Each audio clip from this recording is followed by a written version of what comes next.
अब ठाकुर जी 1 वर्ष के हो गए। कितने वर्ष के? अब जैसे ही ठाकुर जी 1 वर्ष के हुए तो भगवान का नामकरण संस्कार हुआ। श्री गर्गाचार्य जी महाराज नामकरण करने के लिए आए। गर्गाचार्य जी ने आकर के कहा, नंद बाबा कल का मुहूर्त अच्छा है, कल नामकरण कर देंगे, आज रात्रि विश्राम कर लेते हैं। बोले ठीक है। गर्गाचार्य जी बोले लेकिन एक दिक्कत है। यशोदा मैया बोली क्या? हम किसी के हाथ का बना भोजन नहीं करते, खुद बना के अपने ठाकुर जी को भोग लगा के तब पाते हैं।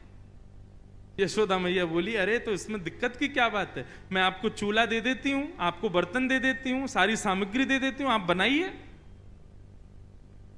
गर्गाचार्य जी बोले जो जो कृपा, दे दीजिए।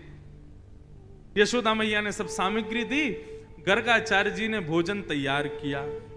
अब बढ़िया एक पात्र में खीर बनाई। खीर में इलायची डाली, केसर डाला, मिश्री डाली, बढ़िया सुगंधित, आहा अति आनंदित खीर बनाई। खीर भी पता कौन सी अच्छी लगती है? वो रबड़ी जैसी हो जाती है, गाढ़ी गाढ़ी। कई लोग पतली पतली खीर बनाते हैं, लेकिन खीर बढ़िया लगती है, गाढ़ी गाढ़ी हो जाए, उसमें बढ़िया केसर का सा। आ गया मुंह में पानी। तो सोचो ठाकुर जी की क्या दशा हुई होगी जब गर्गाचार्य जी ने बनाई।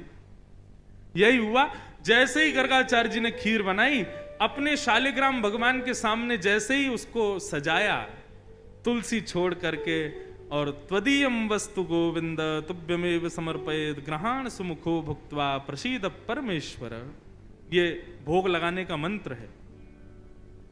अब गर्गाचार्य जी का नियम था कि वो जब भोग धरते थे ना, उसके बाद 108 माला करते थे नेत्र बंद करके, और 108 माला होने पर तब भोग अनौसर करते थे। गर्गाचार्य जी ने भोग रखा और जैसे ही आंख बंद करके नाम जप करने लगे, अंदर आंगन में ठाकुर जी बलराम जी के साथ खेल रहे थे। अभी 1 वर्ष के हुए, थोड़े थोड़े चलते हैं फिर गिर जाते हैं, फिर घुटमुन घुटमुन चलते हैं, फिर खड़े होते हैं, फिर गिर जाते हैं, ऐसी स्थिति में है। तो ठाकुर जी बलराम जी के साथ खेल रहे थे, खेलते खेलते अचानक रुक गए। बोलना तो जानते नहीं, थोड़ा थोड़ा बोलते हैं। बलराम जी बोले का भयो? अच्छा, मनी मन में दोनों की बात होती है। ठाकुर जी बोले अरे भैया आज एक बहुत जोर को भगत आयो है, नामकरण करवे आयो हमारो, माने ऐसी जोर की खीर बनाई है, वहां में बढ़िया केसर डाली है, इलायची डाली है और मिश्री डाली है, बिल्कुल रबड़ी जैसी खीर है। मेरा तो मुंह में पानी आ रहा हो, खावे को मन कर रहा है। ताऊ जी बोले तो फिर रुको काई को, चलो जा, और बढ़िया लगे तो मुक्कू भी बुला लियो। ठाकुर जी बोले ठीक है। गुटमुन गुटमुन गुटमुन चल के ठाकुर जी जैसे तैसे मटक मटक के बाहर पहुंचे, और यहां गर्गाचार्य जी बैठे थे, नाम जप कर रहे थे। आगे उनके शालिग्राम भगवान के सामने खीर रखी थी। ठाकुर जी ने उठाई और गोद में रख करके और बढ़िया प्रेम से पान लगे, मुंह पे पूरे पे लगा लियो, नाक पे लग गई। छोटे छोटे हाथ हैं ठाकुर जी के, प्रेम से पा रहे हैं। गर्गाचार्य जी के जैसे ही भजन पूर्ण हुआ, माला नीचे रख के जय हो मेरे शालिक, खीर कहां गई? तभी देखा तो थोड़ी दूर पे ही महाराज हाथ पांव सब सने हैं, मुंह पे पूरी खीर गिरी है और नीचे फैली पड़ी है, और ठाकुर जी प्रेम भाव से खीर खा रहे हैं। और जैसे ही गर्गाचार्य जी ने देखा तो हंसने और लगे। 2 दतुइयां दिख रही हैं ठाकुर जी की, अभी 2 ही दांत आए हैं।